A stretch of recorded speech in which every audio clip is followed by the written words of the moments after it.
She was just a Brazilian woman working as a waitress in Dubai. When she noticed the sadness in the millionaire's eyes at his own party, with a courage she didn't even know she had, she approached him and whispered in perfect Arabic, "Would you like to dance?"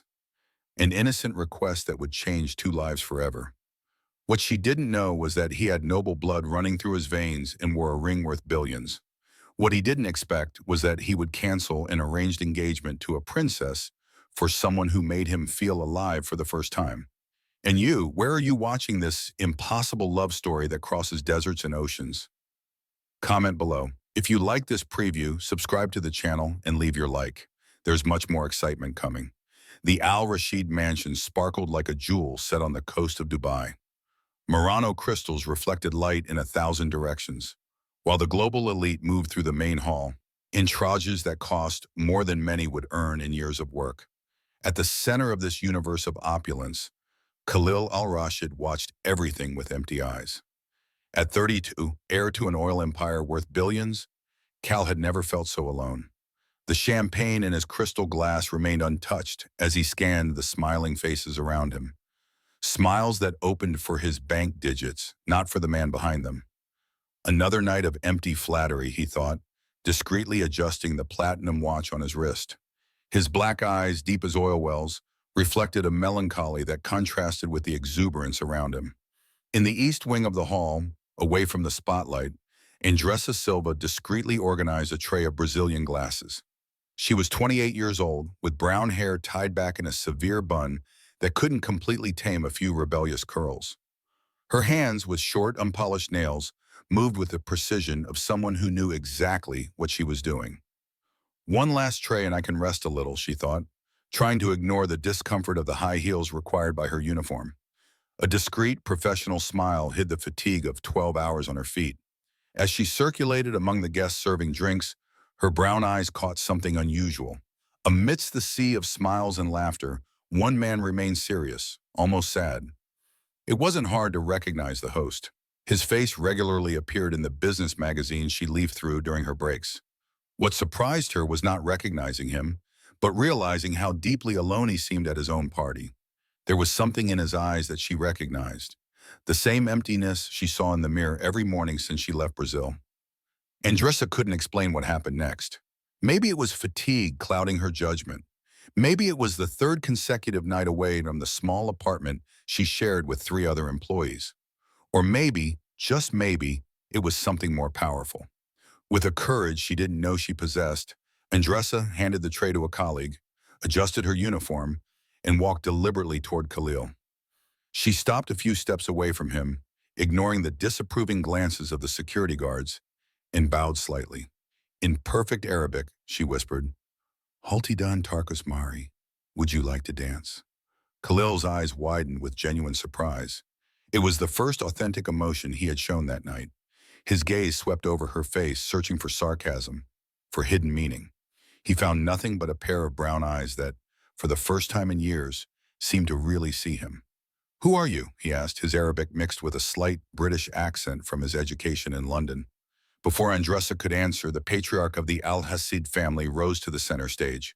All eyes turned to him, but Khalil remained fixed on the eyes of the mysterious Brazilian girl, both suspended in a moment that promised to change everything. "I'm just someone who noticed that the richest man at the party is the only one who isn't smiling," Andressa replied, maintaining her fluent Arabic while trying to control the trembling in her hands. Part of her was screaming inside, questioning her sanity for approaching the billionaire that way. The orchestra began to play a soft melody, and before either of them realized it, they were moving toward the dance floor, as if drawn by an invisible force. "Where did you learn to speak Arabic so perfectly?" asked Cal, placing his hand delicately on her waist, feeling the texture of her simple uniform under his fingers. "At International Relations College in Brazil," she replied, trying to maintain her composure as his fingers seemed to burn through the fabric. "And also with my grandmother. She insisted that we should know our roots." Callie's eyebrow arched with genuine interest. "Roots? My grandfather was Lebanese," she explained, following his lead with surprising ease. "He emigrated to Brazil before the war. My grandmother kept the culture alive at home." Cal turned her gently, and something happened when their eyes met again. An electric current, a mutual recognition that went beyond words. For the first time that night, a genuine smile formed on his lips. You're the first person at this party who hasn't mentioned oil, mergers, or investments in the first few minutes of conversation, he commented. Andressa laughed, a crystal-clear laugh that made several heads turn. That's because I'm more interested in knowing why the man who has everything seems to carry the world on his shoulders. Khalil's smile disappeared for a moment, replaced by a vulnerability he would never show in public. Perhaps because having everything means nothing when no one sees beyond bank accounts. They continued dancing, talking in Arabic, inadvertently creating a bubble in the middle of the crowd. They talked about places they knew, about their shared passion for classical literature, about the feeling of not completely belonging anywhere. Each word exchange seemed to build a bridge over the chasm that separated their worlds. Cal, who is this lovely young woman? The deep voice of the Al-Hasid family patriarch cut through the moment like a sharp blade. Adnan Al-Hasid, imposing in his impeccable suit, examined Andressa as if evaluating dubious merchandise. At his side, a stunning woman in a haute couture dress smiled mechanically. Father, this is Khalil. She hesitated, realizing she didn't know his full name. Andressa Silva, she added, instantly switching to formal English, extending her hand with a firmness that masked her nervousness. It's a pleasure to meet you, Mr. Al-Rashid. Adnan's gaze hardened, deliberately ignoring her outstretched hand. Cal, we need to make the announcement. Princess Noor and her family are waiting. Before Cal could respond, his father was already leading him by the arm toward the stage. He cast an apologetic glance at Andressa, who remained motionless in the center of the dance floor, suddenly aware of the curious and judgmental stares around her. Ladies and gentlemen, Adnan's amplified voice reverberated throughout the hall. It is with great joy that I officially announce the engagement of my son, Khalil al-Rashid, to Princess Noor al-Saud. Andressa's world seemed to slow down. She watched the Saudi princess take the stage in her emerald dress. She watched Kali stiffen visibly as a diamond ring was displayed to the audience. She saw the camera flashes, heard the enthusiastic applause, and then, feeling the tears burn in her eyes, Andressa did the only thing she could do. She ran.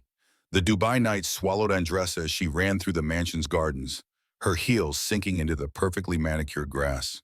Tears blurred her vision, but they didn't stop her from moving forward, each step taking her further away from the humiliation she felt as she realized the role she had played that night. A momentary distraction for a man committed to a princess. Andressa, wait!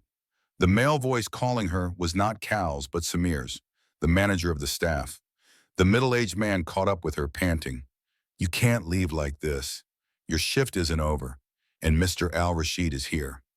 I don't care what he's doing, she cut him off, furiously wiping away her tears, dancing with his fiancée, laughing at me. Samir, I just want to leave. The manager sighed, running his hand through his gray hair. Young Mr. Al-Hasid didn't know about the announcement, Andressa. The look on his face, he seemed as surprised as you are. Andressa stopped, looking at Samir in disbelief. How is it possible for someone not to know about his own engagement? In the circles in which the Al-Rashids move, marriages are strategic alliances, not matters of the heart, Samir explained in a paternal tone. And believe me, I've been working for this family long enough to recognize when Cal is genuinely upset. Inside the hall, Khalil maintained a stiff smile as he received congratulations for an engagement he had been unaware of until moments ago. His eyes constantly scanned the crowd, looking for Andressa. Where is that girl? He asked the event manager, keeping his tone casual. What girl, sir? The Brazilian one, he insisted, his impatience growing. The woman looked confused. We have several Brazilian employees, sir, but I don't know any named Khalil. Princess Noor's mellifluous voice interrupted the conversation. Your mother is calling us for the official photos. He nodded mechanically, taking one last look around the room before following the princess. The smile on Noor's face did not reach her almond-shaped eyes, which seemed as resigned as his. Meanwhile, in the staff quarters, Andressa hurriedly threw her few possessions into a worn suitcase. You're making a mistake, her roommate Lena, a Filipina who worked at the same event, protested. This job pays 3 times more than any other we could get. Think of your mother. The mention of her mother made Andressa pause, holding a photo of 2 women smiling in front of Christ the Redeemer. It was her and Donna Carmen, her mother, before the cancer diagnosis that had devastated their lives and savings. It was precisely because I was thinking of her that I came to Dubai, Andressa murmured. But I can't stay after what happened. They'll fire me anyway. Andressa's phone vibrated. A text message from the hospital in Sao Paulo. Experimental treatment approved. Awaiting confirmation of initial payment. Andressa closed her eyes tightly. The treatment was her mother's last hope, but it cost more than she could save in years. At the Al Rashid Palace, after hours of formalities, Sil finally got a moment alone with his father in his private office. "Why wasn't I consulted about this engagement?" he asked, barely containing his anger. "I don't even know Noor beyond social formalities." Adnan calmly adjusted the cuffs of his silk shirt. "Know her? What does that matter? This union will guarantee access to Saudi Arabia's new oil fields. It's a perfect strategic move. I'm your son, not a chess piece." "Are you both?" Adnan replied coldly. "You were always raised to take on responsibilities greater than your personal desires." "What if I refuse?" Khalil challenged. The patriarch smiled without humor. "Then you will discover how quickly a man can go from billionaire to disinherited." As the two stared at each other, Samir knocked discreetly on the door. "Mr. Khalil, forgive the intrusion about the Brazilian employee you were looking for, Andressa," Khalil corrected automatically. "Yes, she resigned and left the property an hour ago." Something in Khalil's chest tightened painfully. "Where does she live?" "I cannot disclose personal information about employees, sir," Samir replied uncomfortably. "Samir?" Cal's voice took on a tone he had never used before, the same authoritative tone as his father. "I want everything you have on Andressa Silva on my desk in 15 minutes. Everything." Adnan watched the scene with a mixture of surprise and calculation. In 32 years, he had never seen such determination in his son's eyes. Whatever it was about this Brazilian woman, she had awakened something in Cal that business preparation classes had failed to achieve. This made him extremely interested in finding out exactly who Andressa Silva was. Dawn was breaking in Dubai when Cal entered his private office on the top floor of Al Hasid Enterprises. Sleepless nights had left marks under his eyes, but physical fatigue did not diminish the intensity of his gaze as he examined the folder on Andressa Silva that Samira had prepared. She had graduated with honors in international relations from USP, was fluent in 6 languages, and had specialized in international diplomacy, which she had interrupted when her mother, Carmen Silva, had been diagnosed with a rare type of cancer without adequate insurance. Andressa had abandoned her promising academic career to work in Dubai, where the salaries would allow her to pay for experimental treatment in the United States. "Not just a waitress," Cal murmured, running his fingers over Andressa's graduation photo, her smile captured in a moment of pure joy. His phone rang, the 5th call from his father that morning, which he ignored again. Since the night before, when he had abruptly left the party after the engagement announcement, he had not spoken to any member of his family. The last page of the dossier contained something that made Khalil frown. Andressa's maternal grandfather, Farid Khouri, a Lebanese immigrant who had arrived in Brazil in 1975, a seemingly ordinary detail except for a handwritten note from Samir in the margin. "Check possible connection to the Khouri family of Beirut." Cal immediately called his private investigator. "Hassan, I need you to check something urgently. The Khouri family of Beirut, specifically any member who emigrated to Brazil in the mid-1970s. Meanwhile, in the small rented apartment in Jumeirah, Andressa ended a video call with her mother, forcing a smile that didn't reach her eyes. "I'm fine, Mom." The job turned out to be different than I expected.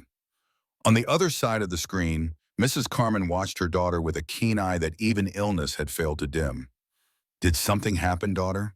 I've known that look since you were 10, and the boy at school didn't invite you to his birthday party." Andressa laughed, despite the tears that threatened to fall. "It's as simple as that, Mom. I met someone I thought was special, and I was wrong." Old story. A man. Carmen adjusted the scarf covering her head, the effects of chemotherapy evident, but her eyes remained lively and perceptive. "A 15-minute fairy tale," Andressa replied bitterly.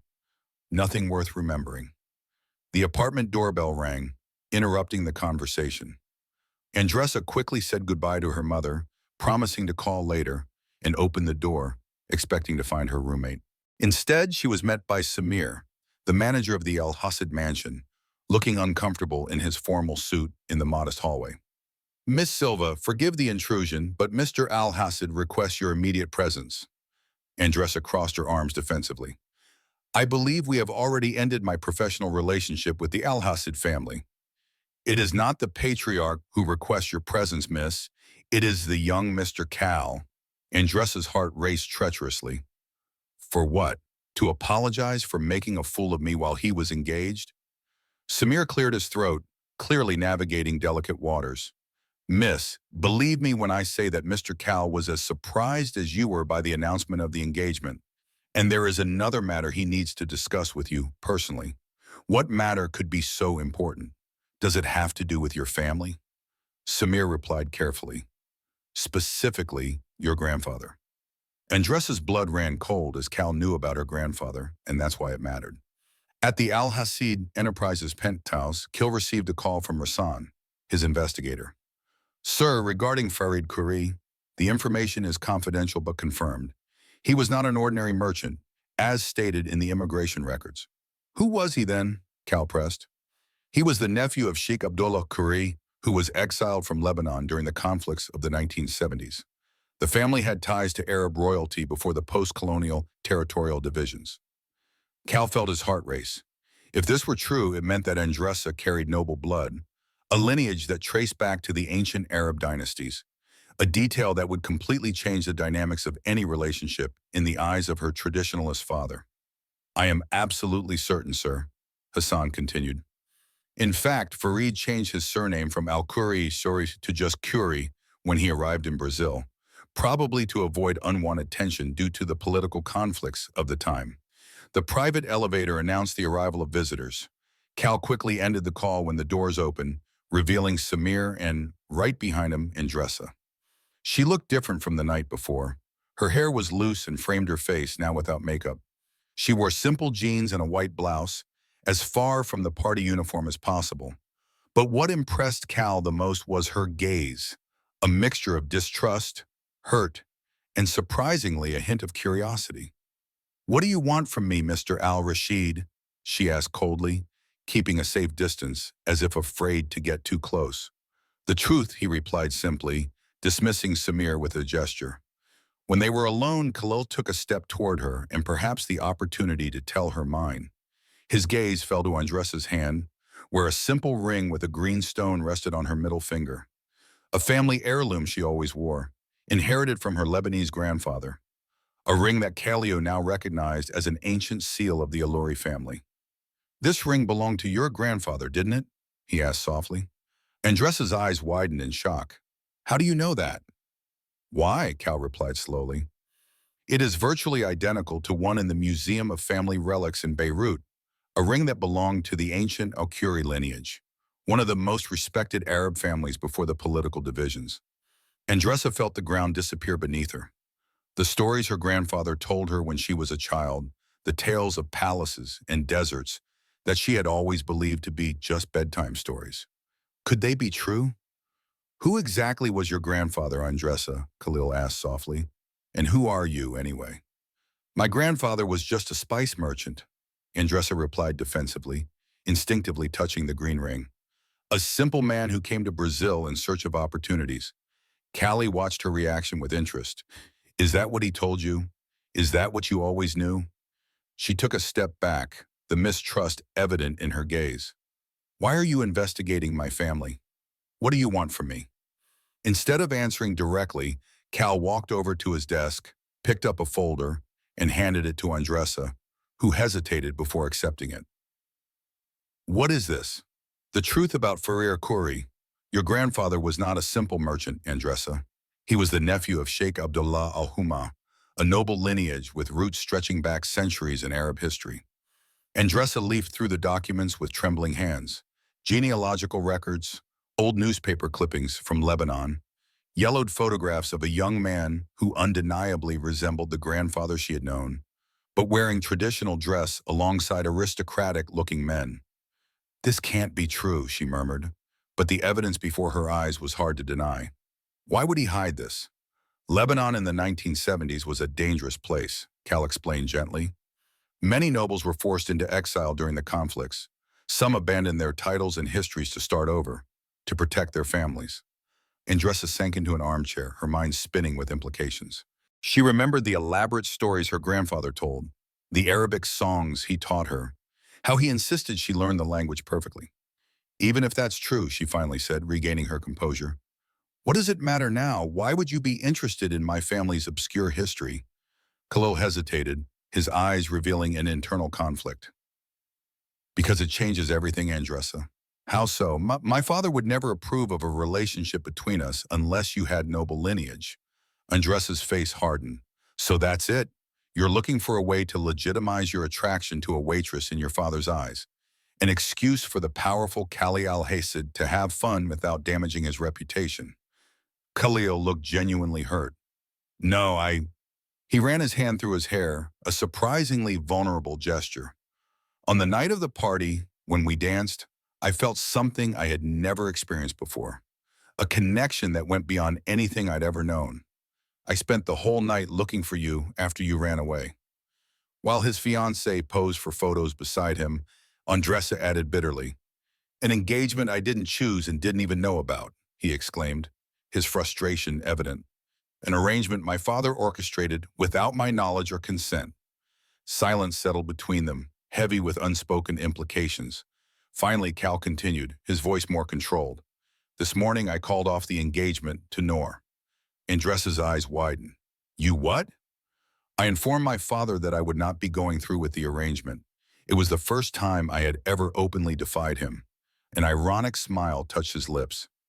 Let's just say his reaction wasn't exactly paternal approval. "Why? Why would you do that?" she asked, confused by the turn of events. Kalila stared at her intensely, because in that dance, during those brief minutes, I felt truly alive for the first time in years and realized I couldn't go back to the empty existence I had before. The phone on Khalil's desk rang shrill, breaking the moment. The name Adnan Al-Hasid flashed on the screen. Cal ignored the call, but his expression changed. "My father is on his way. He found out about you, about my investigation." "Is that bad?" "Repende," Cal replied enigmatically. "How will you respond to the proposal I need to make?" Before Andressa could question him, the office doors burst open. Adnan Al-Hasid stormed in like a desert storm, his calculating eyes assessing the scene before him. His heir and the Brazilian woman who threatened decades of dynastic planning. "So it's true," Adnan declared, his sharp English cutting through the air. "My son threw away an alliance with the Saudi royal family because of a waitress." Khalil stepped forward, positioning himself partially between Andressa and his father. "She's not just a waitress, father. Andressa is the granddaughter of Sheikh Farid Al-Khoury." The patriarch paused, his gray eyebrows arching in genuine surprise. For a brief moment, Andressa glimpsed the political calculation behind his eyes. The same mental gears that had transformed an ordinary man into a business giant. Al-Khoury, the lost lineage of Beirut. Adnan studied Andressa with new eyes, evaluating her as a possibility rather than an obstacle. Interesting. Very interesting. Andressa suddenly felt like a pawn on a chessboard she didn't even know she was playing on. With crystal clarity, she realized she had entered a world where even love needed pedigree to be allowed. The question was, did she want to be part of this game? "I am not a family heirloom to be authenticated," Andressa declared firmly, staring at Adnan al-Rashid. "Nor do I intend to be a convenient diplomatic agreement for your business dynasty." Patriarch al-Hasid raised his eyebrows slightly, surprised by the young woman's audacity. In his world, few people dared to speak to him with such frankness. "Interesting," he commented, analyzing her more closely. "You have the Curry temperament. They have always been known for their expressiveness." "Father," Khalil interjected, his tone causing his father to back down. "This is not the time." Adnan adjusted the cuffs of his immaculate shirt, a habit Cal recognized as a sign that his father was recalibrating his strategy. "Very well," he conceded to Danan. "Finally, Miss Silva, or should I say, Miss Al-Khoury, my son seems to have developed an unusual interest in you. As a businessman, I know when I need to adapt my approach." He walked to the panoramic window, contemplating the Dubai skyline like a king surveying his kingdom. I may not approve of Khalil's impulsive methods, but I have always respected results. And if he is willing to risk so much for you, perhaps there is something I am not seeing. The look he gave Andressa was calculatedly neutral. I will be watching with interest to see how this situation develops. With that, Adnan headed for the door, pausing only to add, Khalil, I hope to see you at the family dinner tonight. Your mother is worried. His gaze turned briefly to Andressa. Feel free to join us, miss. It would be educational for everyone. When the door closed behind Adnan, Andressa exhaled the breath she hadn't realized she was holding. That was surprisingly civilized, she commented, with a humorless laugh. Make no mistake. My father is only retreating to plan his next move. He doesn't like to lose. And in his mind, this is just the beginning of a negotiation. Andressa crossed her arms defensively. I'm not a negotiation, Khalil. I'm not a contract to be closed. I know, he replied softly, approaching cautiously, like someone approaching a cornered animal. And that's exactly why I can't stop thinking about you. In a world where everything has a price, you're the only person I've ever met who isn't for sale. Andressa's cell phone vibrated insistently in her purse. She took it out with trembling hands, reading the message with growing alarm. What is it? Cal asked, noticing her sudden paleness. My mother, Andressa swallowed hard. Hospital in Sao Paulo. They're threatening to stop treatment if they don't receive payment by tomorrow. How much? Cal asked without hesitation. She stared at him, torn between pride and despair. It's not your problem. How much, Andressa? 200,000 for the full cycle, she finally replied, her voice almost inaudible. I had saved almost half, but consider it paid, Khalil declared, already reaching for his phone. No. Andressa placed her hand over his, preventing him from making the call. I don't want your charity. I don't want you to think I'm with you for money. Khalil held her hands between his. It's not charity, Andressa. It is. He seemed to search for the right words. It's an investment in our future. Our future? She repeated, confused. Cal, we barely know each other. One dance, one conversation, and now you're talking about the future. Sometimes a moment is enough to change the course of an entire life, he replied, his eyes conveying a sincerity she hadn't expected. I'm not asking you to decide now. I'm asking for a chance. Come to dinner tonight. Meet my family. Let me help your mother, and then you can decide. Andressa felt the weight of her grandfather's ring on her finger, the revelations about her lineage still reverberating in her mind. Her mother was sick in Brazil, and the treatment that could save her was within reach. And this enigmatic man in front of her, heir to an empire, who for some inexplicable reason seemed to see her in a way no one else did. What if I say no, she asked, testing him.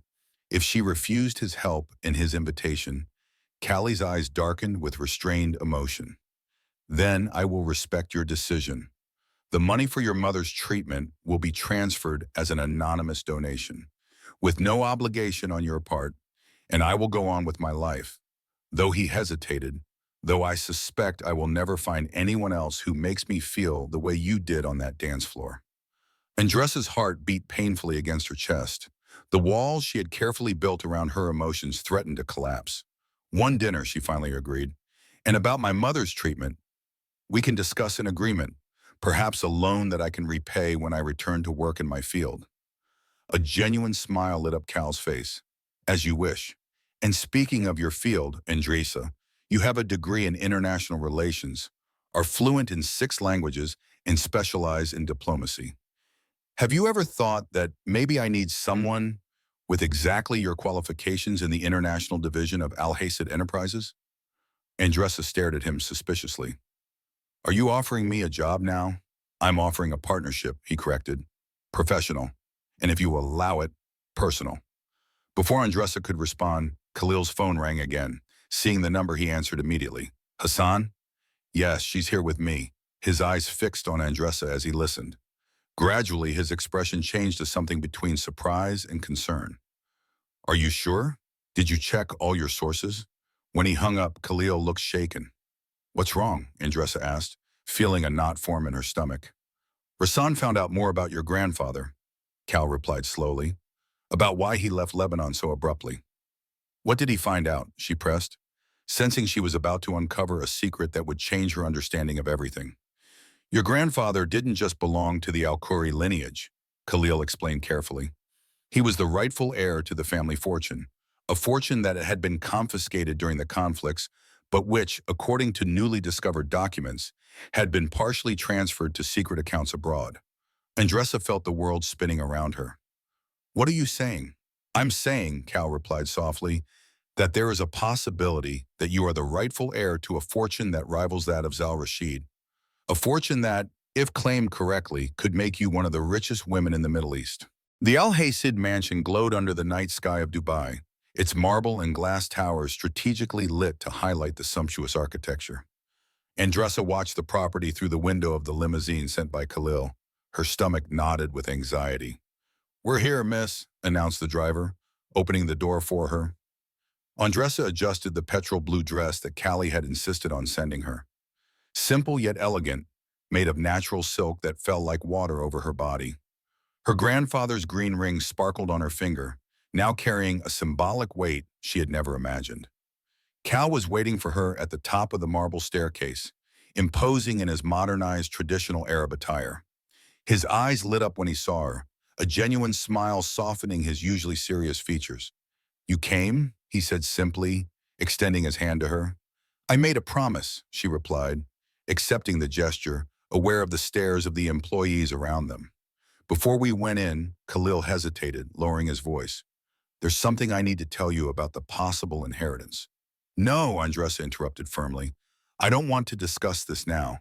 I'm still processing everything." "One revelation per night is enough." Cal nodded respectfully.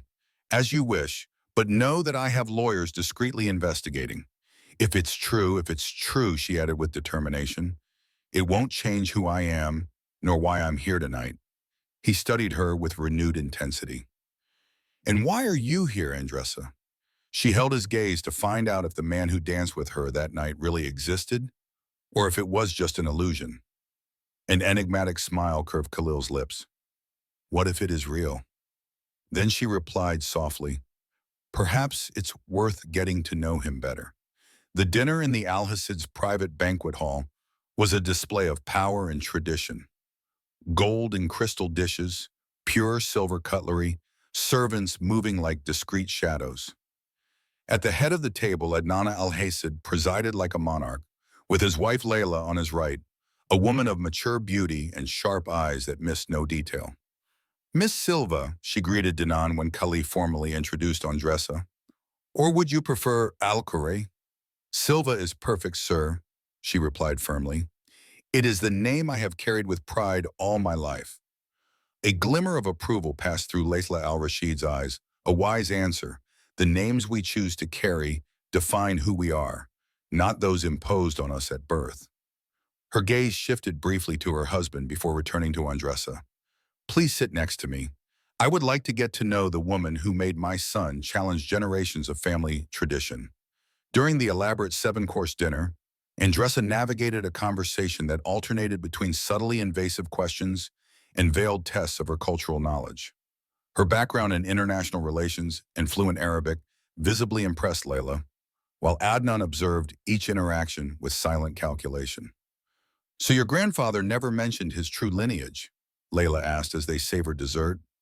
"He told stories," Andressa replied thoughtfully, "about palaces and gardens, about Arabian horses and parties under the desert stars. I always thought they were fairy tales to lull me to sleep. We often hide the most important truths in the stories we tell children," Layla observed, briefly touching Andressa's hand. Her grandfather preserved his heritage in the only way he could, through memories disguised as fantasy. When dinner was over, Adnan invited Khalil to his private office, leaving Andressa in Layla's company in the mansion's inner garden, an oasis of palm trees and murmuring fountains. "My husband is assessing how to use his existence to the benefit of the family's interests," Layla declared without preamble, her frankness surprising Andressa. "Jinan sees the world as a giant chessboard and people as pieces to be moved strategically." "And what do you see?" Andressa asked directly. An enigmatic smile curved the matriarch's lips. "I see a young woman who reminds me very much of myself 30 years ago, determined, intelligent, and completely out of her element in this world of obscene wealth and power games. Layla touched the green ring on Andressa's finger. This ring belonged to her grandfather. Andressa nodded. It was the only personal item I brought with me when I came to Dubai. He gave it to me before he passed away. Do you know what it means? Khalil mentioned that it's some kind of family seal. Layla laughed softly. It's much more than that. This is the signet ring of the keeper of secrets. Al-Khoury, it's not just a piece of jewelry, it's a key. Andressa's heart raced. A key to what? Before Layla could answer, they were interrupted by the sound of raised voices coming from Adnan's office. The door swung open abruptly and Cal strode out, his face contorted into a mask of restrained fury. Come on, Andressa, he called out tensely. We're leaving, Andressa looked intently at Layla, who discreetly sensed her gaze. Go, but remember what I said about the ring. And Andressa, my son has never looked at anyone the way he looks at you. In the car, the silence was palpable. Khalil drove his Lamborghini through the night streets of Dubai with worrying intensity. What happened? Andressa finally asked, when she could no longer bear the tension. My father, he replied, the words escaping between clenched teeth, always manipulating, always calculating. He proposed a deal. What kind of deal? One where you would claim your inheritance al-Khoury with the legal support of our family? Callie explained bitterly. In exchange, we would marry, uniting our fortunes in a strategic alliance for the future of the Alashid Empire. Andressa felt the blood freeze in her veins. He is proposing an arranged marriage, just as he did with Princess Noor. Yes, Khalil confirmed, his hands gripping the steering wheel, with the difference that, according to him, this would be more palatable to me, since it seems that I am interested in you. And what did you say? She asked, fearing the answer. Cal braked abruptly, parking the car at a lookout point that offered a panoramic view of the sparkling city. I said I love you, he replied, turning to face her, his eyes shining with fierce intensity. Imasa Emokoleas de Amug said I know it's crazy, that we've known each other for less than 48 hours, but that I've never felt for anyone what I feel for you, and that if we ever got married, it would be because we chose each other, not because it's convenient for the family business. Andressa's heart felt like it was about to leap out of her chest. You love me, recklessly, irrationally, completely, he confessed. And that terrifies me because I've never allowed myself to feel this way before. He touched her face gently. But I don't expect you to feel the same. I just want you to know that, inheritance or not, Princess Al-Khoury or Brazilian waitress, you are the first person who has made me feel alive in years. Andressa couldn't respond with words. Instead, she leaned forward and kissed him. A kiss that began hesitantly but quickly turned into something deeper. A silent promise, a beginning. When they finally parted, breathless, Andressa rested her forehead against his. I need to go back to Brazil, she whispered. My mother needs me. I know, Cal replied, intertwining his fingers with hers, which is why I bought 2 tickets to Sao Paulo. If you'll let me, I want to be by your side. I want to meet your mother, see where you come from, and understand what made her the extraordinary woman she is. Andressa stared at him, torn between hope and fear. Could something born of such extraordinary circumstances be real? Your mother mentioned something about my ring, she said, changing the subject as she processed her emotions. She said it's a key. Cal's eyes widened in recognition. The Guardian's ring. Of course, why didn't I think of that before? What are you talking about, Andressa? He explained excitedly. If this really is the ring of the Guardian of the Al-Khoury secrets, it could literally be the key to locating your family's lost fortune. There are legends of secret vaults, coded accounts that can only be accessed with the original seal. A whole new dimension of the situation opened up before them. Not just an unlikely love story, but an ancient mystery waiting to be unraveled. If this is true, Andressa murmured, my life will never be the same. Our life, Cal corrected gently, bringing her hand to his lips. If you allow me to be part of it. The private plane Rashid cut through the sky as Andressa watched the clouds through the window, feeling suspended between 2 worlds. Beside her, Khalil worked on his laptop, occasionally glancing in her direction with a smile that still took her breath away. What are you thinking about? He asked, closing his computer and turning his full attention to her. How life can change completely in just a few days.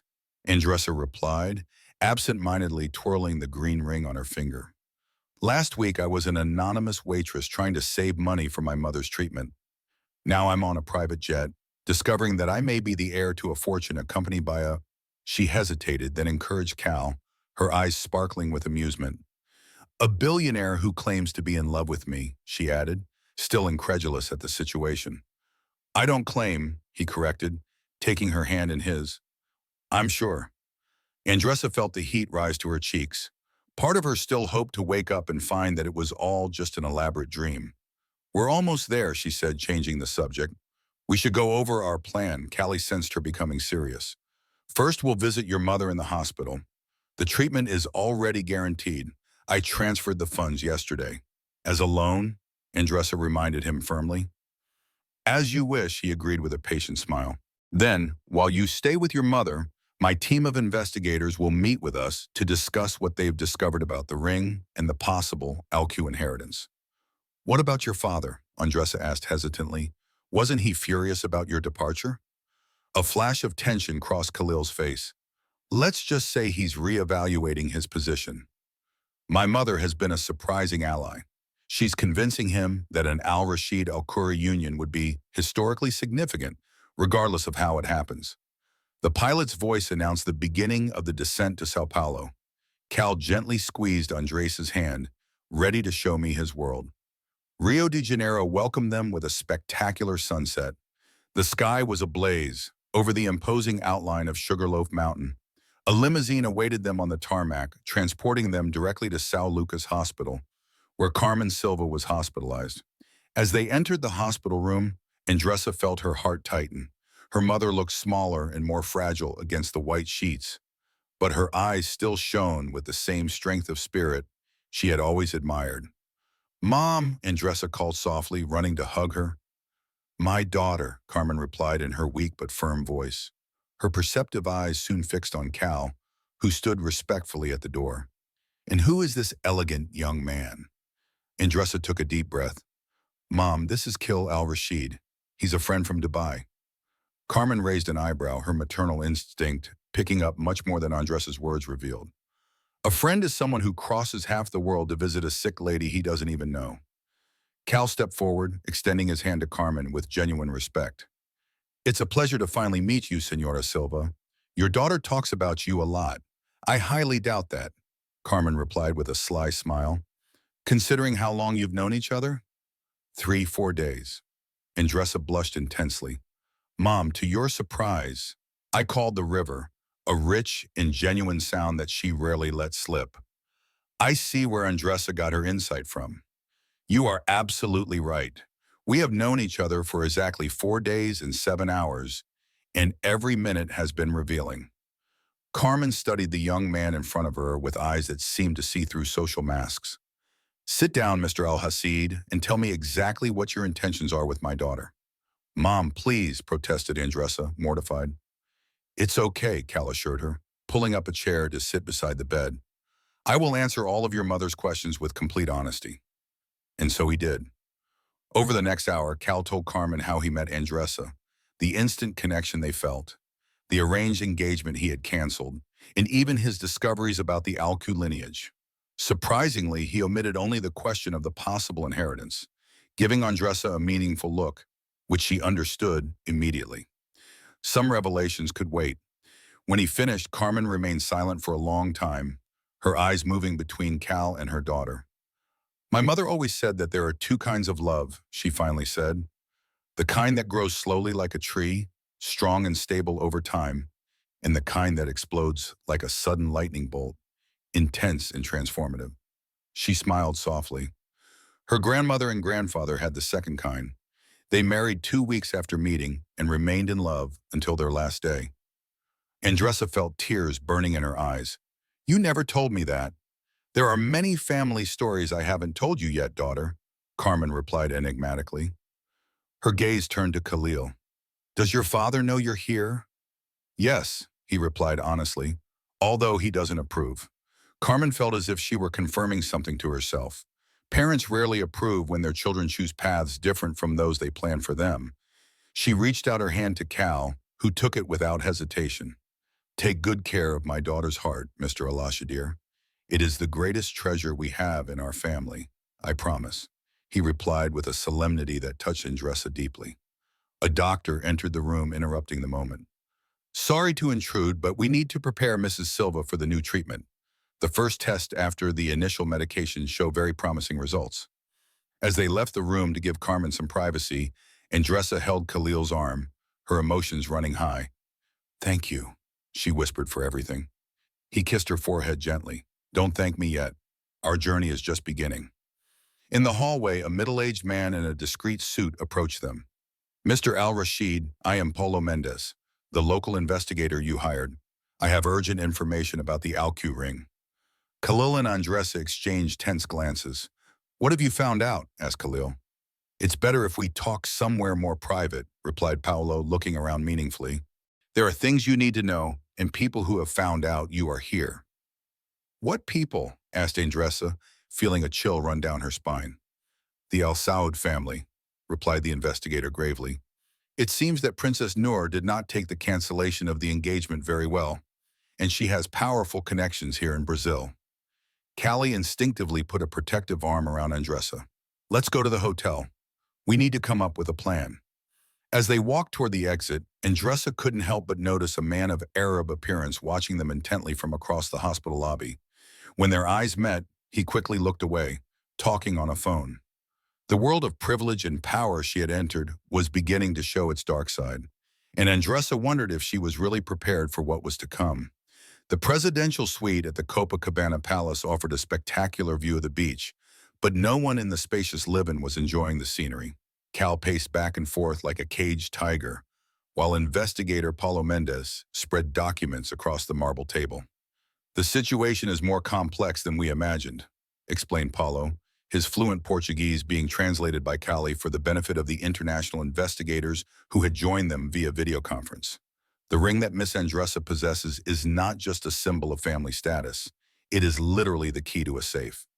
What kind of safe? Asked Andressa, twirling the green ring on her finger nervously.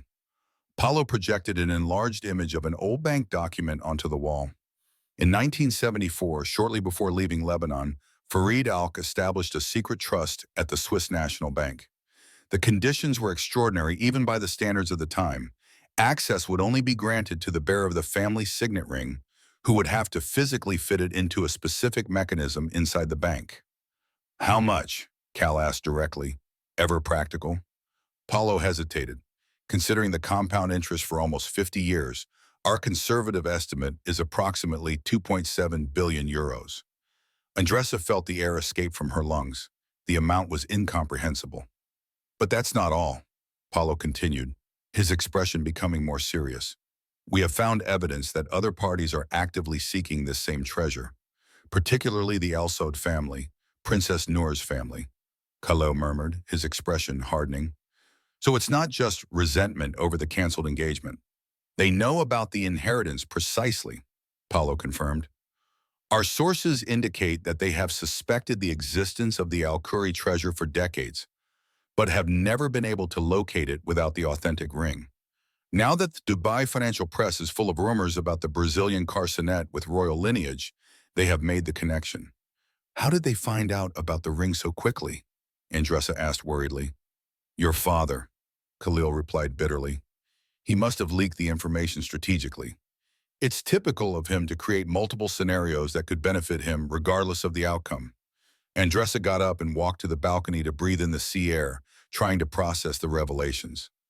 Cal followed her, leaving the investigators reviewing documents.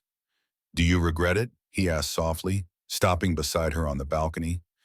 Regret meeting me, entering this world. She gazed at the horizon for a moment before replying, You know what my voice always said? Destiny doesn't knock on the door to ask if it can come in. It just arrives and turns your life upside down. A small smile touched Cal's lips. You know the woman? She also said, Andressa continued, turning to face him, that when we find something worthwhile, we must fight for it tooth and nail. She took his hands in hers, and Khalil al-Rashid, it's worth it. He pulled her toward him, hugging her as if he feared she might disappear. We'll face this together. We'll fly to Switzerland tomorrow and settle the inheritance issue. Then we can—" Andressa's phone rang, interrupting him. It was the hospital. His expression changed instantly when he heard the voice on the other end of the line. "What? No, that's not possible. What do you mean, transferred? By whose order?" Her face paled. "I'll be there immediately." She hung up, turning to Khalil with terror in her eyes. "My mother was transferred to a private clinic 20 minutes ago. No one can tell me where it is or who authorized it." "The Alaus," Khalil concluded instantly, already picking up his phone. "They're using her as a bargaining chip." He dialed quickly. "Hassan, activate all our contacts in Brazil. We need the entire security team available." "Yes, it's an emergency." Panic threatened to overwhelm Andressa, but she forced herself to think rationally. "The transfer order must have left a trail. We need the name of the ambulance, the clinic, anything." "You don't need to look," came a calm voice from the balcony door. Everyone turned to see Adnan al-Hassid standing there, imposing in his impeccable suit, as if he had appeared out of thin air. Father Khalil instinctively stepped forward, positioning himself between Adnan and Andressa. What did he do to her mother? Harinan adjusted the cuffs of his shirt, a familiar gesture that now seemed sinister. "Nothing justifies this tone, son. Carmen Silva is perfectly safe in one of the best private clinics in Brazil, receiving first-rate treatment." "By your order?" asked Andressa, her voice trembling with contained anger. "By my protection," corrected Adnan. "Al-Saudi has agents all over the city. If I can locate them so easily, imagine how simple it would be for them to find a sick woman in a public hospital." Khalil studied her father suspiciously. "How did you get here so fast?" "I left Dubai a few hours after you," Adnan replied calmly. "Do you think I would allow my only son and heir to enter a potential war zone without reinforcements?" "Where is my mother?" Andressa demanded, approaching Adnan without showing the fear she felt. The Al-Hassid patriarch studied her with something that looked almost like respect at the Israeli Medical Center under the protection of a private security team. "I can take you there right now if you wish." "Yes," Andressa replied immediately. "Let's go." Callie intervened, still suspicious. "What is your real motive, father? Why did you come in person?" Adnan allowed a rare, genuine smile to touch his lips, "Because I have learned over many years in business to recognize when I have underestimated someone." His gaze moved from Khalil to Andressa, "And it seems I underestimated both of you." On the way to the clinic, Hallinan explained how he had discovered Al-Saud's plans to intercept Khalil and Andressa in Brazil. "Noor has a cousin in the Saudi intelligence service," he revealed. When the engagement was canceled, the family was unhappy, but when they discovered the possible connection to the Al-Khoury fortune, the situation became strategic for them. "How did you find out about my mother?" asked Andressa, still tense. "The same way I know you have a star tattoo on your left ankle and that your favorite dish is shrimp moqueca," Adnan replied dryly. "Information is power in our world, Miss Silva." When they arrived at the private clinic, Andressa ran to the room where Carmen was staying, a luxurious space that looked more like a hotel suite than a hospital room. Her mother was sleeping peacefully, monitored by state-of-the-art equipment. "The doctors say she has responded extraordinarily well to the new treatment," Adnan reported, watching the reunion with an unreadable expression. "There are reasons for genuine optimism." Cal pulled his father aside, speaking in a low voice. "What has changed? Why this sudden support when days ago you were furious with my decision?" Adnan watched Andressa sitting next to her mother's bed, holding her hand with devotion. "Your mother made me see something important, that sometimes the heart can choose better than the brain." He looked directly at his son and thought that maybe, just maybe, this stubborn Brazilian woman was exactly what the next generation of al-Rashids needed. "So you support us?" Cal asked, almost suspicious of the sudden change. "I support the continuity and strengthening of the al-Assid lineage," Adnan replied diplomatically. "If that includes an al-Khoury with an indomitable spirit, then so be it." A doctor entered the room, interrupting the conversation. After checking Carmen's vital signs, he turned to Andressa with a smile. "Your mother is responding exceptionally well to treatment, miss. If she continues like this, in a few months, she could be in remission." Andressa felt tears of relief roll down her cheeks. Cal approached her, wrapping her in a protective embrace. See, we fail, he whispered in her ear. We're already winning some battles. As he watched the scene, Adnan's cell phone vibrated with a message. His face changed subtly as he read the text. We have a problem, he announced, his voice returning to the commanding tone he was accustomed to.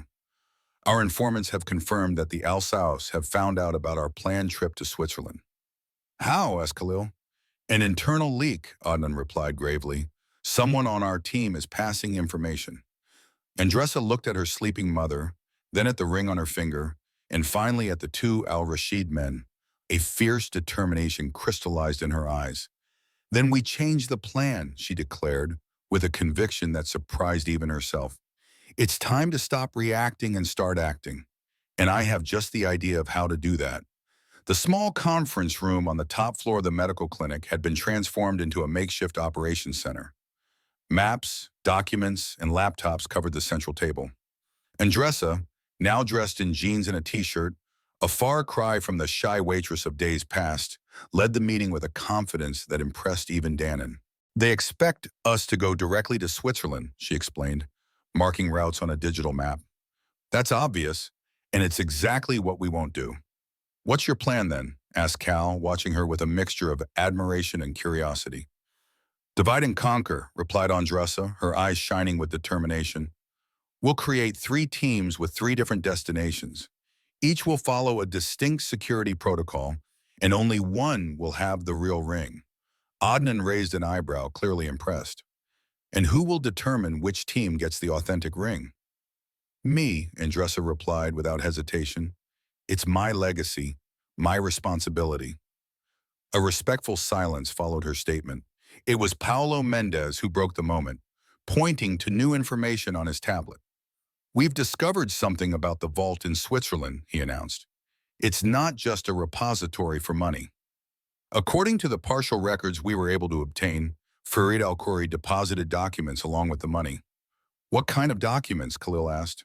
We don't know for sure, Paulo replied. But the registration notes mention the true legacy of the Al-Khoury family and something about the legitimate claim. Andressa felt a chill run down her spine. My grandfather never talked about important documents. He just told stories about the family's glorious past in Lebanon. Stories are often the vehicle of truth when the truth is too dangerous to be spoken openly. Adnan observed, surprising everyone with the philosophical depth of his comment. A soft moan from the adjacent room interrupted the conversation. Carmen had woken up. Andressa immediately rushed to her mother's side, followed by Khalil. Daughter, Carmen called, her voice stronger than in previous days. A good sign of the treatment's effectiveness. I need to tell you something important. Andressa sat on the edge of the bed, holding her mother's hand. You can wait, Mom. You need to rest. Carmen didn't insist, trying to sit up. It's about your grandfather, about the ring. I always knew more than I told you. Andressa's heart raced. What do you mean? Carmen looked meaningfully at Khalil. Could you give us a moment alone, young man? He nodded respectfully, retreating to the conference room. When the door closed, Carmen held Andy's hand tightly. Ressa, her eyes suddenly clear and intense. Your grandfather wasn't just a member of the Al-Khoury family, she revealed, her voice almost a whisper. He was the rightful heir to the title of Sheikh, the true leader who was forced into exile during the political conflicts. Andressa felt the world spinning around her. Why didn't you ever tell me this? Because he made me promise to keep it a secret until it was absolutely necessary, Carmen replied. Her grandfather fled Lebanon not only because of the civil war, but because there was a plot to assassinate him and usurp the family's leadership. Who was behind the plot? Asked Andressa, although a premonition already formed the answer in her mind. The Al-Saud family, Carmen confirmed gravely. They wanted the ancestral lands of the Al-Khoury in what is now the border between Lebanon and Syria. Lands that her grandfather later discovered contained some of the largest untapped oil reserves in the region. Andressa was stunned by the revelation. So it's not just about money or a title, it's about geopolitical power. Exactly. Carmen nodded. The documents in the Swiss safe are the original land titles with official seals from the Ottoman Empire, recognized by international treaties that are still valid. Whoever possesses these documents can legally claim the land and the oil beneath it. Why are you telling me this now? Andressa asked, squeezing her mother's hand. A tired but determined smile formed on Carmen's lips. Because I saw how that young man looks at you, daughter. The same look your father had for me, the same Fareed had for his grandmother. A look that transcends fortunes and titles. She touched the green ring on Andressa's finger. And because the time has come for the truth to emerge from the shadows. When Andressa returned to the conference room, her countenance had changed. There was a new determination in her steps, a certainty that had not been there before. Everyone noticed the transformation. Change of plans, she announced in a firm voice. We are not just going to recover a financial treasure. We are going to reclaim a usurped legacy. As she explained what her mother had revealed, Adnan's eyes sparkled with recognition of the geopolitical and economic implications. The oil reserves in the disputed region could be worth tens of billions, potentially more valuable than the Al-Hassid Empire itself. If that's true, Adnan commented, his mind calculating possibilities at high speed, an alliance between Al-Hassid and Al-Khoury would not only be powerful, it would be revolutionary for the global energy market. I'm not interested in business alliances, Andressa cut in firmly, surprising the patriarch with her assertiveness. I'm interested in justice for my grandfather's memory and safety for my mother. The rest is secondary. A small smile of approval appeared on Cal's face as he watched Andressa face her intimidating father without hesitation. The question now, Cal interjected, is how to access the safe deposit box safely, considering that the Al Saud family will likely be monitoring all Swiss airports. We won't go directly to Switzerland, Andressa declared, finally revealing her complete plan. First, we'll go to Beirut. Beirut? Adnan repeated, surprised. We do. Because before I access what my grandfather hid, I need to fully understand who he was, Andressa replied. And because it's the last place the Al Sauds would expect us to go. As they discussed the logistical details of the trip to Lebanon, Khalil's phone rang. When he checked the number, his face visibly paled. It's Princess Noor, he announced, showing the screen to the others. A tense silence fell over the room. Andressa exchanged a meaningful glance with Cal before feeling decisively. Answer it, she instructed. Put it on speakerphone. Khalil obeyed, activating the speaker, and placing the phone in the center of the table. Noor greeted him neutrally. Kali, replied a melodious female voice with a slight Arabic accent. What a surprise to find you in Brazil. Visiting friends, the condescending tone did not go unnoticed by anyone in the room. What do you want, Noor? Cal asked directly, ignoring the provocation. A soft laugh sounded on the other end of the line. Always so impatient. A trait we would have worked on together if our engagement had proceeded as planned. Andressa felt a pang of irrational jealousy that she immediately dismissed. This was no time for uncontrolled emotions. I am willing to offer a deal, Noor continued, his tone becoming more businesslike. The Al-Khoury ring in exchange for your peace of mind. You go on with your laws, we go on with ours, and no one needs to explore certain disputed areas. What if we refuse? Asked Khalil. Then Noor replied with false sweetness. I'm afraid that not even the powerful Adnan al-Hassid will be able to guarantee the safety of everyone involved, especially certain patients undergoing delicate medical treatment. The veiled threat to Andressa's mother hung heavily in the air. Before Callie could respond, Andressa leaned toward the phone. Princess Noor, she said calmly, your Arabic is perfect, surprising everyone. This is Andressa Silva, or perhaps I should say Andressa Al-Khoury. A moment of shocked silence preceded the Brazilian waitress's unexpected response. I have a counter-proposal, Andressa continued, ignoring the provocation. Meet me in person, just the two of us, no security, no men telling us what to do or how to negotiate. Andressa didn't protest Khalil, but she silenced him with a firm gesture. Interesting, Noor replied after a considerable pause. Woman to woman, almost refreshing in this male-dominated world, isn't it? Exactly, agreed Andressa. Tomorrow at noon in the botanical garden.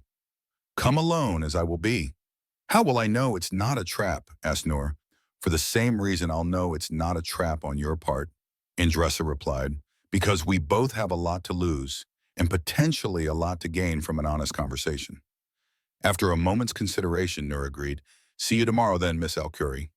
When the call ended, everyone in the room stared at Andressa with expressions ranging from shock to admiration and concern. "You're crazy," exclaimed Callow, the first to regain his voice. "It's too dangerous. It's brilliant," contradicted Adnan, surprising everyone. The princess is too proud to refuse a direct challenge from a woman she considers inferior and too curious not to show up. "What do you intend to say to her?" asked Paulo Mendez, concerned. Andressa touched the ring on her finger, a new plan already forming in her mind. The truth, or at least the part of the truth she needs to hear. Cal pulled her into a corner of the room, speaking in a low, urgent voice. "I won't let you put yourself at risk like this." Andressa held his face in her hands. "I'm not asking for permission, Khalil. I'm informing you of my decision." Her eyes softened. "Trust me, I know what I'm doing." At that moment, looking into the unwavering determination in her eyes, he recognized a fundamental truth. He had found not only a love, but a truly equal partner. Someone who would challenge him, compliment him, and occasionally surpass him. And surprisingly, the idea didn't bother him in the least. The Rio de Janeiro Botanical Garden displayed all its tropical exuberance under the midday sun. Andressa, wearing a simple but elegant dress, walked along the paths shaded by imperial palm trees, appearing calm, which she did not feel internally. "I'm at the agreed location," she discreetly informed the microphone hidden in her earring. Against her initial insistence, Callie and Adnan had convinced her to accept a remote communication and surveillance device. Receiving clearly, Cal's voice replied in her ear. "Security teams are in position, but invisible, as we agreed. Please be careful." Andressa sat down on a bench near the orchid garden, the place she had specified to Noor. Despite her apparent tranquility, her senses were alert, observing every movement around her. At precisely noon, an elegant figure materialized on the main path. Noor al-Sau was striking in her aristocratic beauty, tall, with impeccable posture, wearing a discreet but visibly exclusive Western outfit. Her almond-shaped eyes scanned the environment with the precision of someone who had been trained to assess risks since childhood. "Miss Al-Khoury," she greeted Noor in perfect English, approaching the bench. "Or would you prefer Silva?" "Andressa is sufficient," she replied, indicating the space beside her. "Thank you for coming, Princess."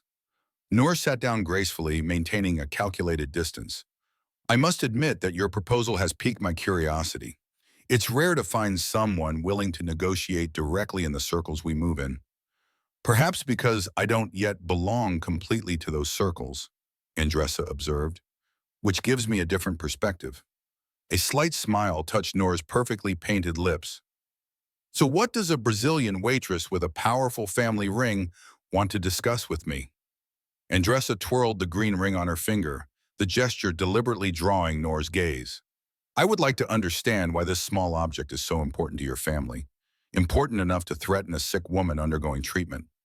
Noor had the decency to look momentarily uncomfortable. "Business is business, nothing personal." "It's always personal when it involves family," Andressa retorted.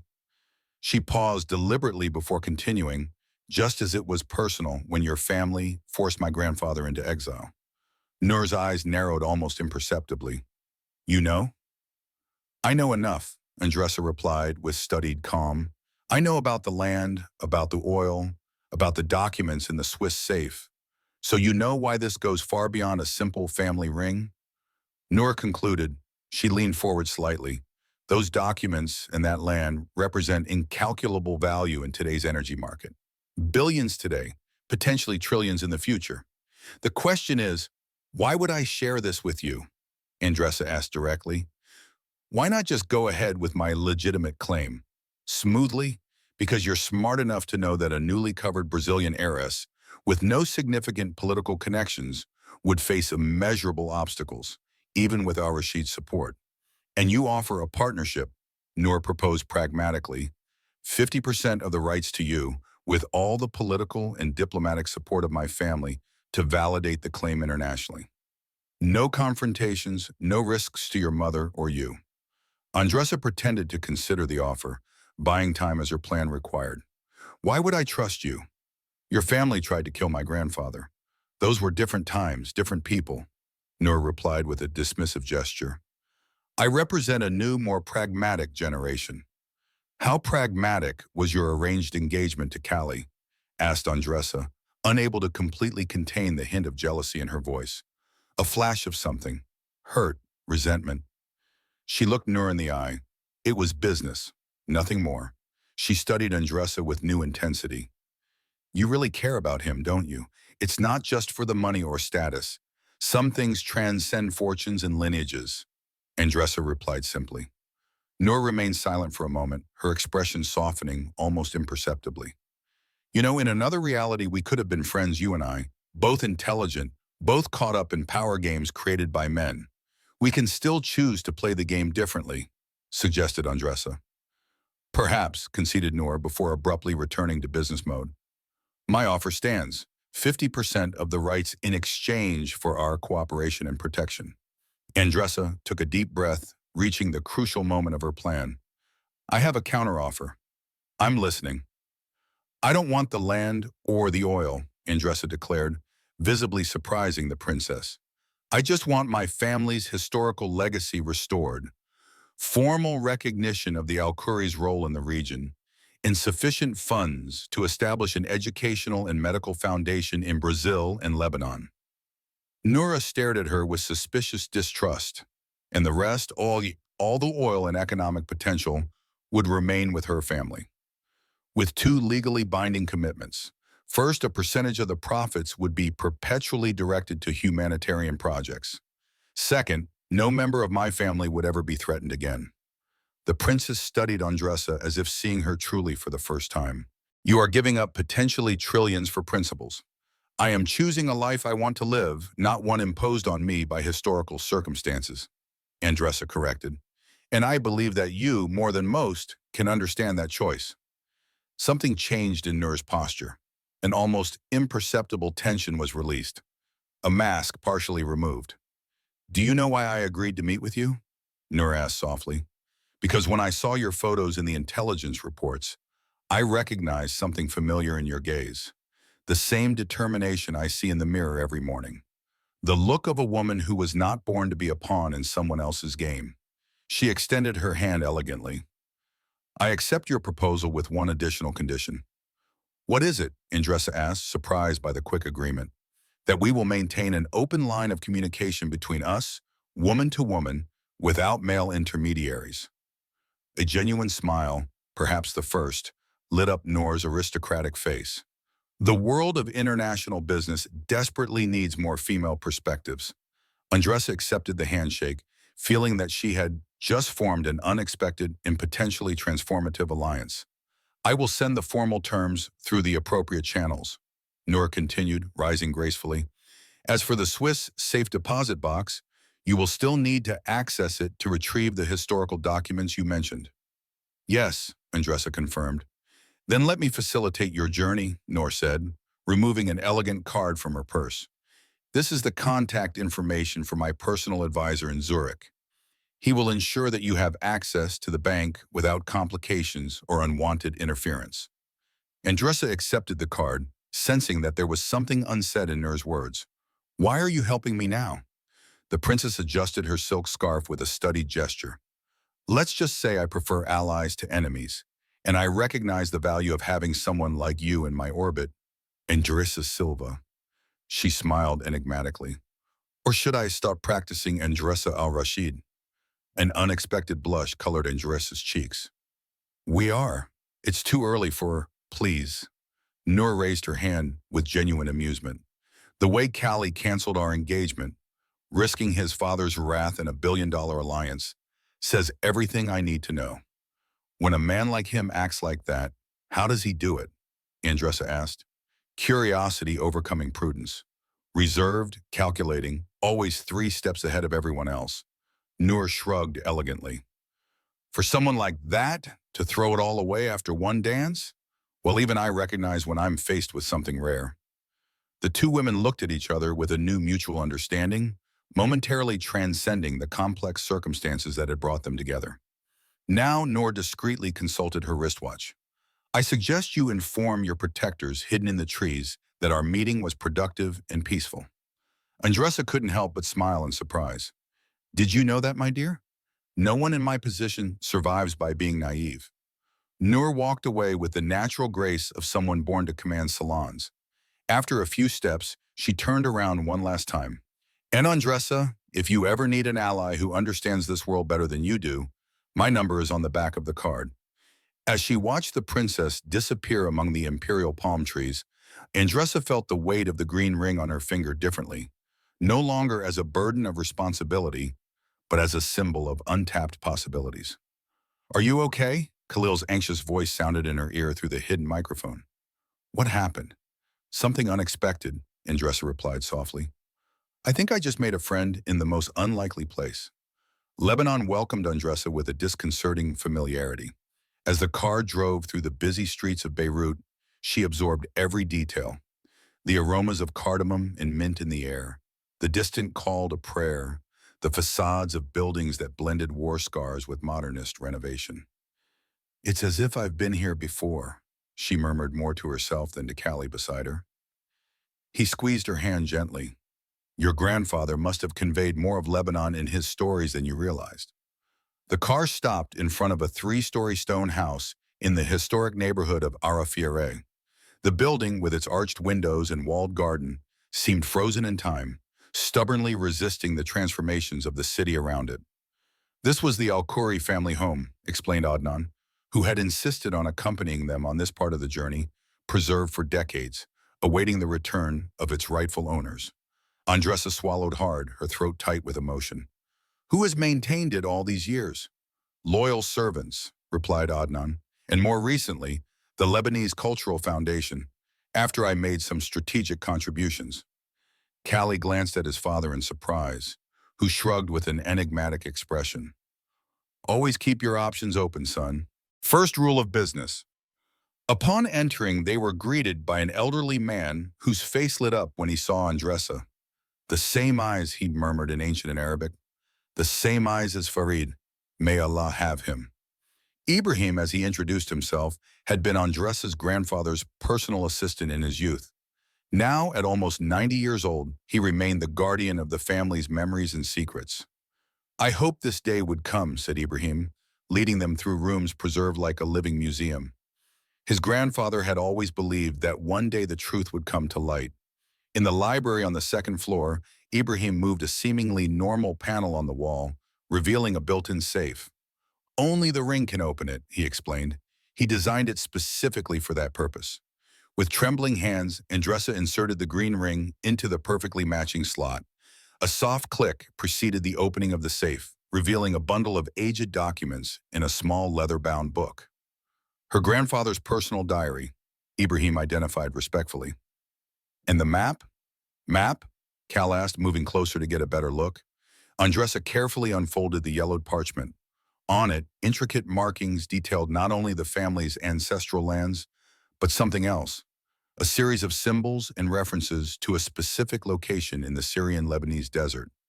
The treasure of Palmyra, whispered Ibrahim, his voice heavy with reverence. The true legacy of the Al-Khouryas is not just oil or land, it is something much older and more valuable. Andressa quickly leafed through the diary, her eyes capturing fragments of a story her grandfather had never fully shared. Mentions of pre-Islamic artifacts, of knowledge guarded for generations, of a responsibility that transcended material wealth. He wrote about you, she said suddenly, stopping at a page with her elegant handwriting here. When my granddaughter finds this diary, she will know that some inheritances cannot be measured in gold or land. The true Al-Khoury legacy lies in the knowledge we hold and the wisdom to use it responsibly. Silent tears streamed down Andressa's face as she absorbed the impact of the words. Her grandfather had foreseen her journey long before she was born. That's why he insisted so much that I learn Arabic, she understood. That's why the elaborate stories, the teachings about ancient history, he was preparing me for this, Ibrahim confirmed, pointing to the map, to recover not only his material heritage, but the cultural and historical legacy that had been almost erased by the sands of time. Cal and Adnan exchanged glances of mutual understanding. This transcended business or family alliances. It was a search for identity and historical continuity that both men, rooted in tradition, could deeply understand. The safe in Switzerland, Andressa murmured, the pieces of the puzzle finally falling into place. It contains the legal documents for the land, but it's not the real treasure my grandfather wanted me to find. Exactly, nodded Ibrahim. The Swiss bank holds your legal right to the legacy, but the true essence of that legacy, he pointed to the mysterious map, it is buried where only a true Alluri can find it. Andressa turned to Khalil, a new determination shining in her eyes. We need to go to Switzerland first to secure the legal documents and fulfill the agreement with Noor. Then we'll follow this map, he added, the spirit of adventure rising in his usually pragmatic gaze. Together, Adnam Pareu interrupted the moment. Before you set off on a romantic treasure hunt, I suggest you review these documents in more detail. He pointed to a specific notation on the map. This symbol represents a location that is currently in disputed territory. It will not be a simple journey. Ibrahim offered Andressa a small, carved wooden box. Your grandfather left this for when you returned. Inside was an antique silver necklace with a circular pendant containing inscriptions in a language that was neither Arabic nor any other easily identifiable language. Ancient Aramaic, Ibrahim identified, the language spoken in this region long before Arabic. It reads, "The past illuminates the future when the heart remains true to the truth." As Andressa put on the necklace, a shrill alarm sound broke the quiet of the ancestral home.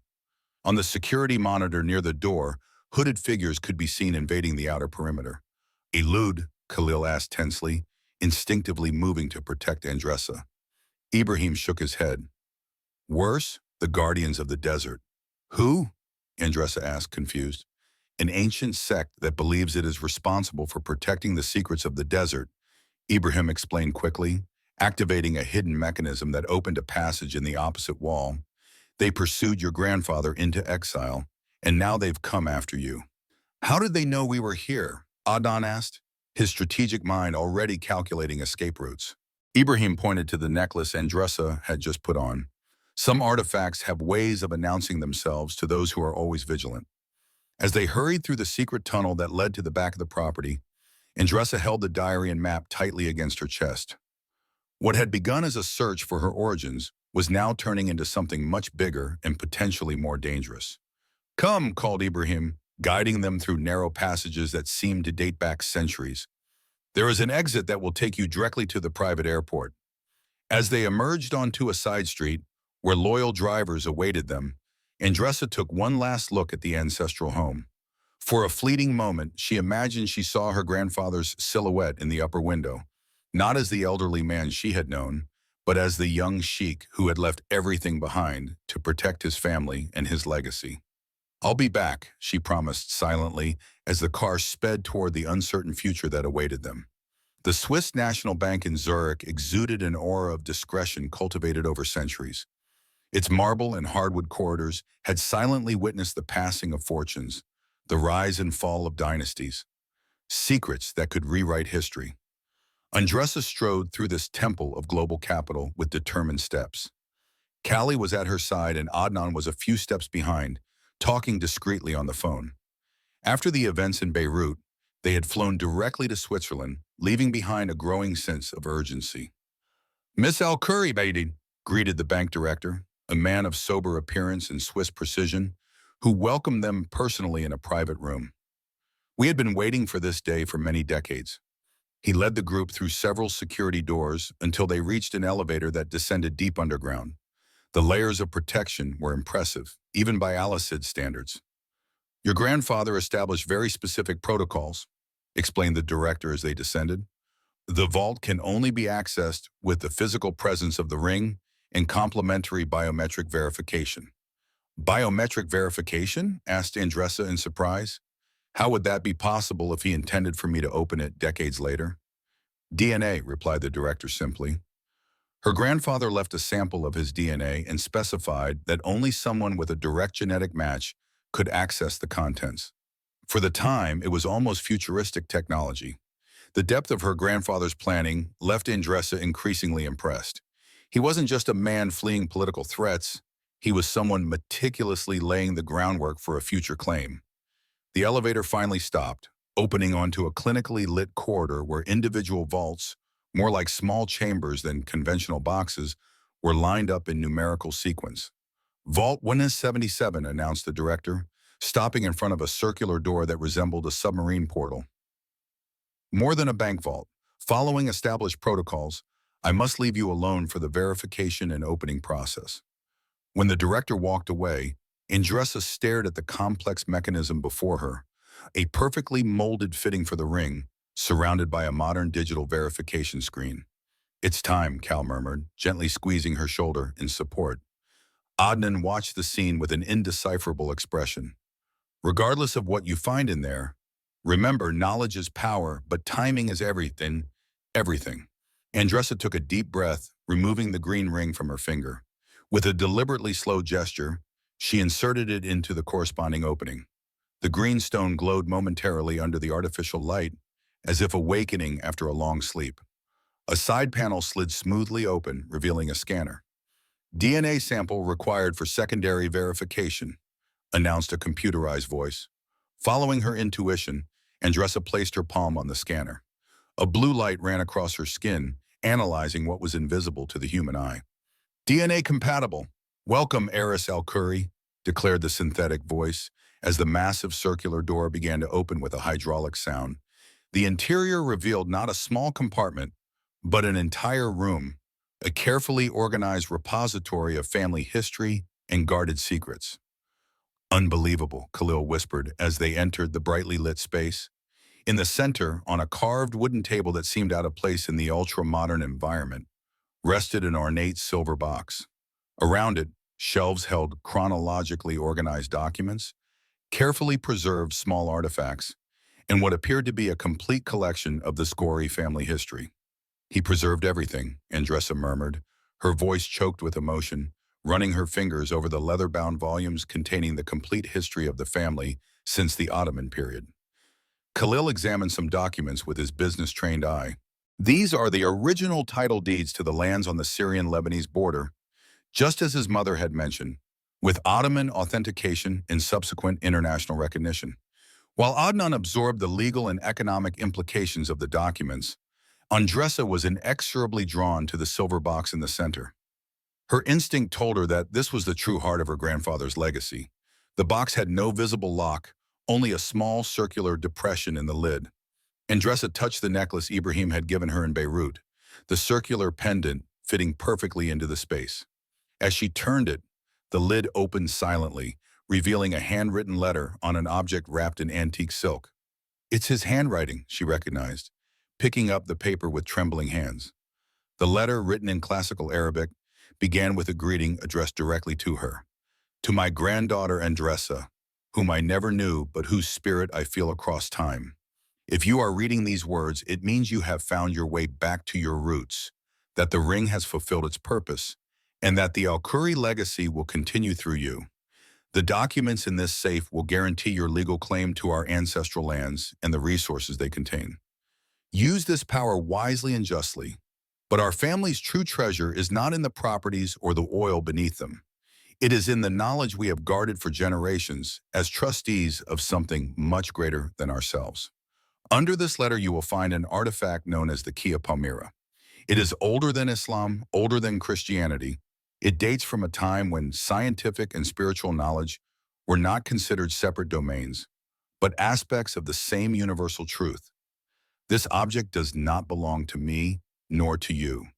We are merely its temporary guardians. It contains precise coordinates to a repository of knowledge hidden in the desert. Texts and artifacts dating back to the Library of Alexandria, preserved by a lineage of protectors, of which our family is a part. The guardians of the desert you have likely encountered are not our enemies, but fellow radical keepers of this same secret. They fear that knowledge will fall into the wrong hands, while our family has always believed that the true purpose of knowledge is to enlighten, not to remain hidden.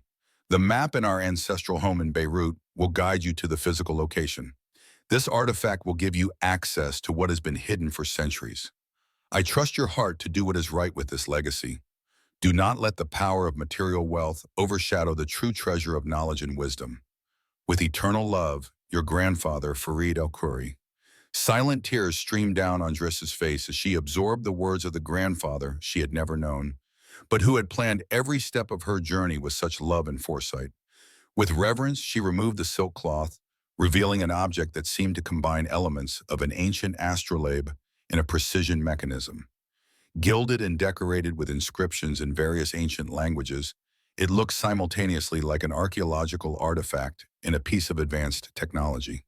"The key to Palmyra," she whispered, feeling a slight vibrating hum as she held the artifact, as if it were responding to her touch. At that moment, the vault door opened abruptly. The bank director rushed in, his normally composed demeanor completely altered. "You need to leave immediately," he warned urgently. "The bank is being evacuated. Armed men have stormed the main lobby, demanding access to this specific vault." "The Guardians?" Andressa asked, alarmed. The director looked confused. "I don't know who they are, but they came in official Saudi vehicles." Khalil and Adnan exchanged tense glances. They concluded simultaneously. "But the agreement with Noor," Andressa began, confused. "Apparently," Adnan interrupted gravely, "not all family members are aligned with the princess. Is there a secondary exit?" Khalil asked the director, his protective instinct taking over. "This way," the man confirmed, guiding them to a side corridor. "It leads directly to the private garage. We have protocols for these situations." As they ran down the emergency corridor, Andressa carefully stored Palmyra's key and the most important documents in her bag. She folded her grandfather's letter and placed it close to her heart in the inside pocket of her coat. The agreement with Noor was that we would deliver copies of the legal documents, keeping the originals, she remembered, as they moved forward. But nothing was mentioned about ancient artifacts or occult knowledge, because she probably doesn't know about them, Khalil concluded. This part of the Al-Khoury legacy was kept secret even from the Al-Saus. In the elevator that took them to the garage, Adnan spoke quickly on the phone, mobilizing resources. "Our jet is ready to take off as soon as we arrive at the airport," he reported as he hung up. "But we need to decide our destination immediately." Andressa felt the weight of the palm tree key in her bag, as if the artifact pulsed with its own urgency. Her grandfather's words echoed in her mind, along with the memory of the map in his diary. The decision crystallized with surprising clarity in her heart. "We need to go back to Brazil first," she declared with unexpected firmness. "My mother needs to know all this." And then she exchanged a meaningful glance with Callie, who sensed her silent understanding. "Then we'll follow the map to the desert," he added, "to find the true treasure of Zolkwi." As the armored car sped out of the bank garage, followed at a distance by vehicles with Saudi diplomatic plates, Andressa felt herself at the epicenter of historical forces greater than herself. A dizzying sense of destiny connected her across time to the grandfather she had never known, but whose footsteps she now followed. The palm key in her bag seemed to vibrate in sync with her racing heartbeat, as if both knew that the point of no return had been crossed. The gentle evening breeze swayed the curtains in the hospital room where Carmen Silva lay, visibly stronger than she had been in weeks. Behind her, the vibrant colors of the Rio sunset painted the room with golden and orange tones, creating an almost magical atmosphere. "So that was what her grandfather was protecting," Carmen said softly after Andressa finished recounting everything she had discovered in the last few weeks. "Not just land or oil, but knowledge." Andressa nodded, holding her mother's hand between hers. The green ring had returned to her finger after the adventure at the Swiss bank. Knowledge so valuable that people are willing to kill for it or die to protect it. Carmen studied her daughter's face with perceptive eyes. "And what do you intend to do with this legacy, daughter?" Before Andressa could answer, a light knock on the door announced Khalil's arrival. In the days since they had returned from Switzerland, he had divided his time between organizing their security and finalizing the terms of the agreement with Princess Noor, who had surprisingly kept her word despite the unauthorized actions of other members of the Al Saud family. "Sorry to interrupt," he said respectfully. "The final analyses have arrived. Senra Silva." Carmen smiled, extending her hand for him to approach. In recent days, a genuine connection had formed between her and the Al-Rashid heir. "Cal already told me to call you Carmen. After all, the way you look at my daughter will soon be family." An unexpected blush colored Andressa's cheeks, while Cal smiled with that mixture of confidence and vulnerability that he only showed in their presence. "And what do the doctors say?" Andressa asked, trying to change the subject. Cal's smile widened. "Complete remission. The treatment worked beyond even the most optimistic expectations." Carmen squeezed Andressa's hand. You see, the stars are aligning, my dear. First, you find your destiny in the desert. Then my health returns. The universe has its ways.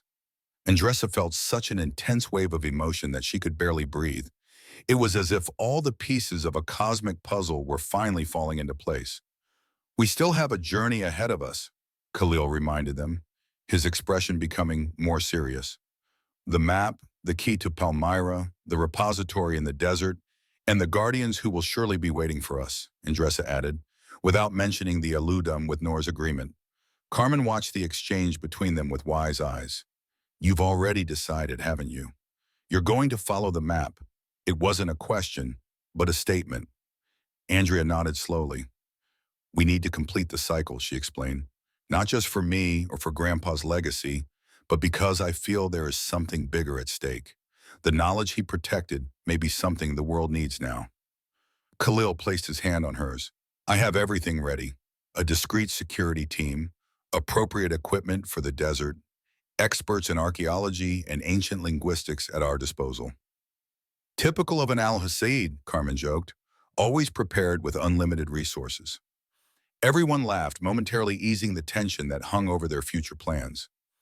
Before you set off on this adventure, Carmen said, suddenly becoming serious, there is something you need to do. What? Andressa asked. Carmen held both their hands, joining them together over hers. Recognize what you have found in each other. Something rare, something precious. A meaningful silence filled the room as Andressa and Cal looked at each other, no longer as the Brazilian waitress and the Arab billionaire, but as two individuals who had found in each other a connection that transcended circumstances, cultures, and expectations. Your grandfather always said that there are encounters written in the stars, Carmen continued softly, predestined not by an external power, but by the resonance between souls who recognize each other, even when separated by oceans and deserts. How did he meet Grandma? Asked Andressa. Exactly like that, smiled Carmen, through an unexpected dance at a diplomatic party. A moment that changed the course of two lives forever.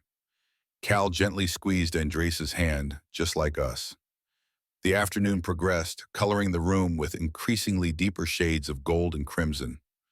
On the horizon, the first stars began to dot the sky over Rio de Janeiro. When will you leave? Asked Carmen, her voice betraying a maternal concern that no amount of rationalization could completely eliminate. In 2 days, replied Khalil, enough time to finalize the preparations. And he hesitated, exchanging a meaningful glance with Andressa. And what have we prepared for tonight? Added Andressa, leaning in to kiss her mother's forehead. A surprise. Hours later, the rooftop of the Copacabana Palace glowed under the light of hundreds of candles. The balcony had been transformed into an oasis of flowers and twinkling lights, with the Atlantic Ocean and the stars as a backdrop. Carmen sat comfortably in a chair specially prepared for her. She watched with teary eyes as Andressa emerged from an adjacent room in a simple but elegant cream silk dress. You look beautiful, she whispered, holding her daughter's hands as she approached. You really do, agreed an unexpected voice. Arnan Al-Hasid, impeccable in his formal attire, approached with Layla by his side. The Al-Hasid matriarch had personally brought a hand-embroidered silk shawl for Andressa. Family tradition, Layla explained, helping to place it over Andressa's shoulders. Every Al-Hasid bride wears a shawl made by her future mother-in-law on her engagement day. Andressa touched the delicate fabric reverently. It's beautiful, Layla. Thank you. What is truly beautiful, replied the matriarch with common sincerity. It is seeing my son finally find someone who sees the man beyond the name and fortune. In a discreet corner, Ibrahim, who had insisted on accompanying them from Beirut, chatted animatedly with Paulo Mendes and other close friends of Andressa in Brazil. The small, intimate gathering had been deliberately kept secret, with reinforced but invisible security. A movement at the entrance to the balcony caught everyone's attention. Cal, dressed in a modernized version of traditional Arab attire, advanced with a quiet confidence that contrasted with the emotion visible in his eyes. When he and Andressa met in the center of the balcony, under a canopy of flowers and lights, the rest of the world seemed to fade away around them. 3 weeks ago, Khalil began, his voice just loud enough for everyone to hear.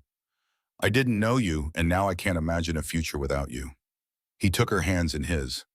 Some would say it's crazy that we haven't had enough time, that we're from two different worlds. They would be wrong, Andressa replied softly, because what we find in each other transcends time and geography. It's a recognition of souls. Khalil took a small velvet box from his pocket. This isn't a formal marriage proposal yet, he explained with a smile that lit up his eyes. It's a promise that whatever adventures the future holds, we will face them together. Inside the box, a delicate platinum ring held a single green stone, remarkably similar to the family ring, only smaller and more modern.